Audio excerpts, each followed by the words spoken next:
I'm not in a good way right now, and ranting on TikTok is probably the last thing that I need to do, but I have to say I'm so sick of you men. To the mothers that have the luxury of having a child's father around, I didn't want to be a single mom.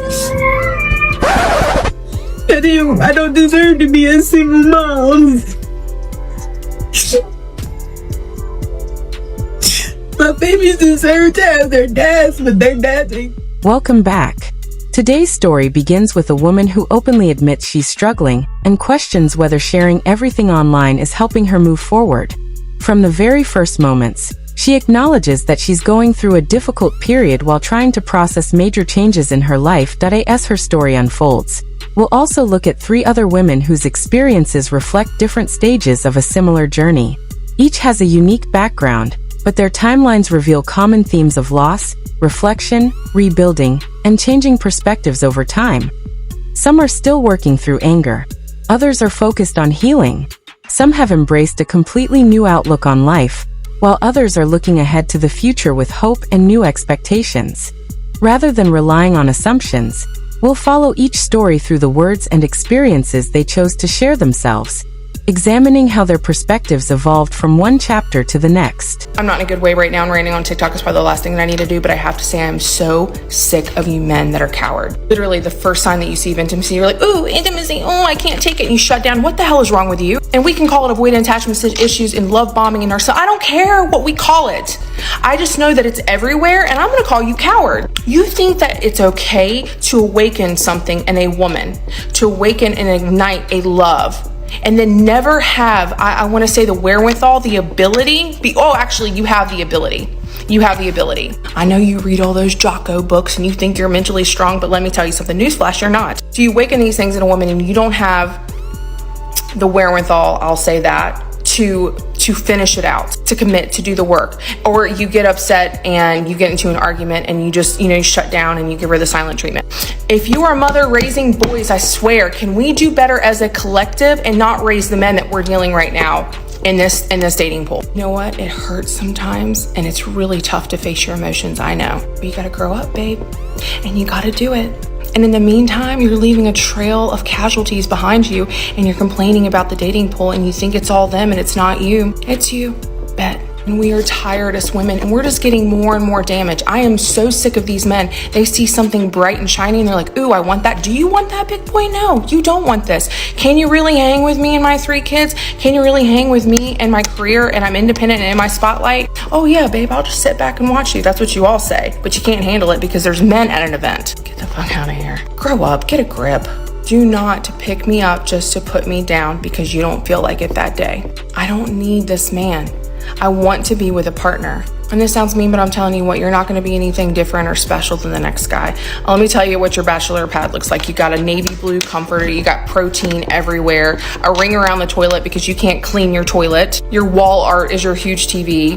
And then you might have one sentimental piece that's like a flag from your family or something like that, where you lure us bitches in. You're like, oh yeah, like family's important. No, you just sound cool. You just think you sound cool. And we buy it. But at the end of the day, you're a coward. You're a coward. And this is not to the men that are not cowards. I see you guys out there. And you know what? Y'all aren't really in the dating pool. The world is lacking real men and women are craving them. Yet at the same time, men just want these like fit girl, gym, career driven, like secure, all these things, right? And I see us women, we're molding. We're going to that. We're trying to do everything we can to get these men just to step up. But it's never going to be enough because they don't have the capacity to step up. And it's disgusting.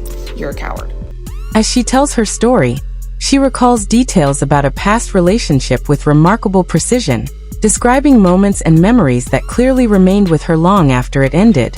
Those details suggest the experience left a lasting impression, even as she tried to move forward. She also reflects on a series of relationships that ended in disappointment, expressing frustration with how each one unfolded. Looking back, she sees recurring patterns that she believes shaped her experiences. Her timeline invites a broader question. When similar outcomes happen across different relationships, what can we learn from those repeated experiences? Rather than offering a simple answer, her story encourages viewers to reflect on how expectations, communication, and personal choices can all influence the path a relationship takes. Others that have the luxury of having a child's father around, To the mothers that have the luxury of being able to get a day or two to yourself. To the mothers that have more than just 3 or 4 people as a village.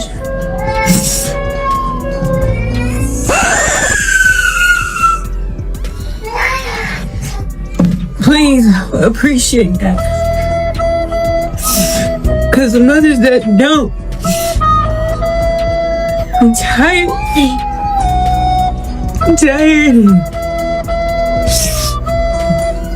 I didn't want to be a single mom. I don't deserve to be a single mom.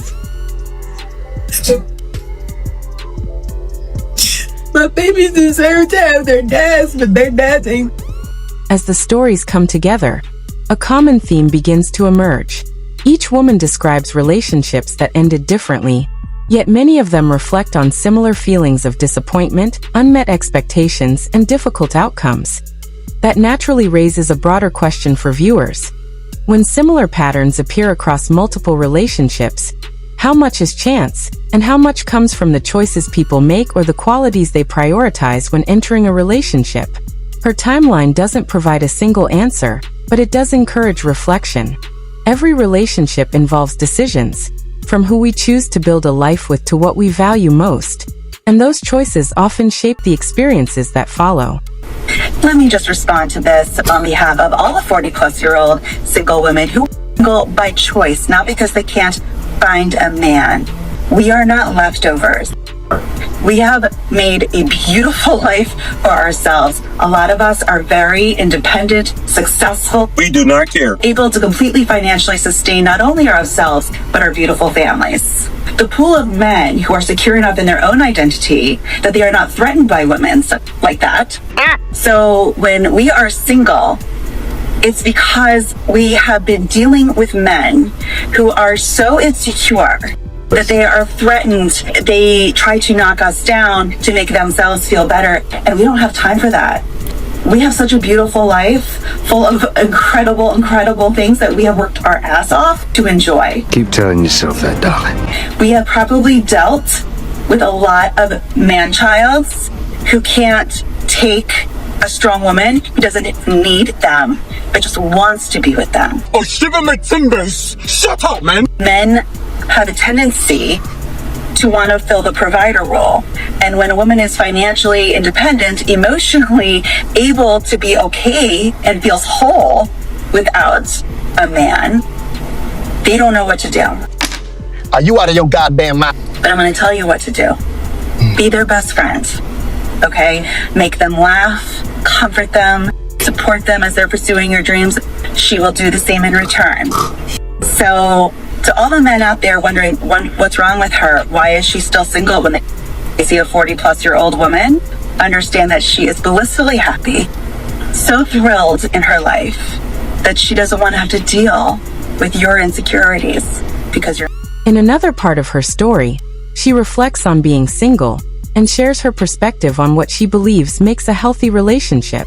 She also talks about the kind of support and encouragement she expects from a future partner as both people pursue their goals. As she explains her views, some of her wording leaves room for different interpretations, prompting viewers to focus not only on the message itself, but also on how it was communicated. Her timeline highlights an interesting reality. The advice people give about relationships often reflects their own experiences, expectations, and priorities. Whether viewers agree or disagree, her story invites discussion about the role of mutual support, shared goals, and clear communication in building lasting relationships. A man asked me yesterday, what makes me think that a millionaire would choose to be with a woman like me, a woman who's in her 30s, I'm 34, over a young 20-something, fertile, beautiful, youthful woman. Before some of you get worked up and are like, the audacity of this man.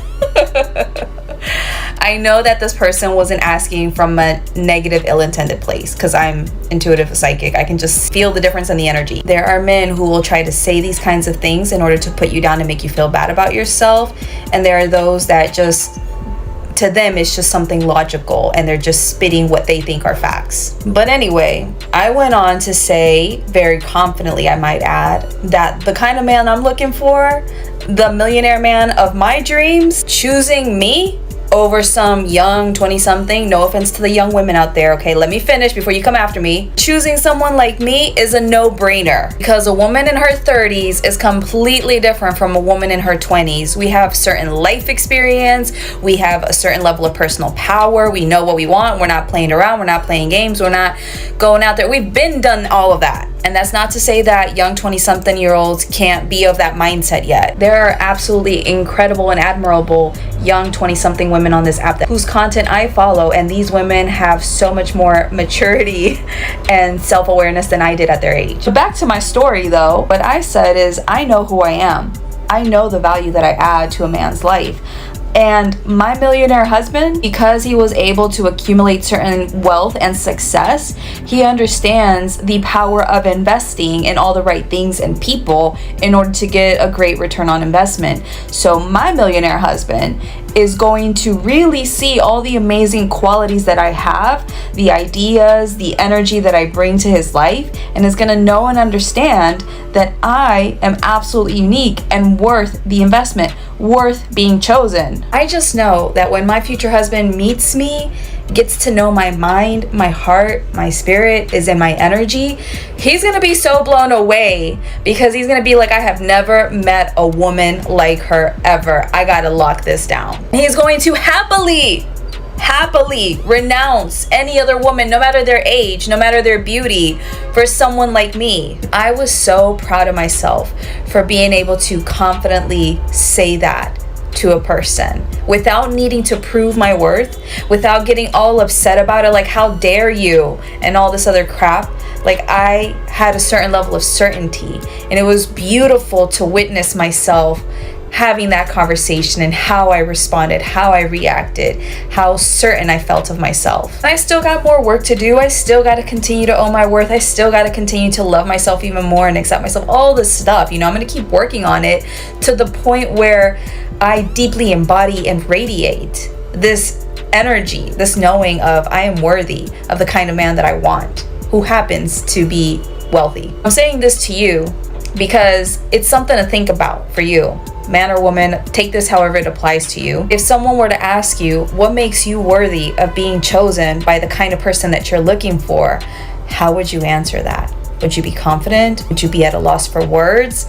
How would you answer this? And the more confidently you can answer, the more certain of yourself that you are, the more that you know you're in alignment. And if you're not that confident, it's okay. It's something to work on within yourself so you can get yourself there. Anyway, I hope that this helped. Bye. The final story follows a woman who speaks confidently about the future she wants, describing the kind of partner she hopes to meet and the life she believes they will build together. She shares a clear vision of that future, along with the qualities she believes she brings to a relationship at the same time. She also acknowledges that she's still growing and continuing to work on herself. That combination creates an interesting contrast between confidence in her future and recognition that personal development is still ongoing. Taken together, the 4 stories reveal different stages of life after difficult relationships, anger, grief, rebuilding, and hope. Each woman interprets her experiences differently, drawing her own conclusions about what happened and what comes next. One question remains for viewers to consider.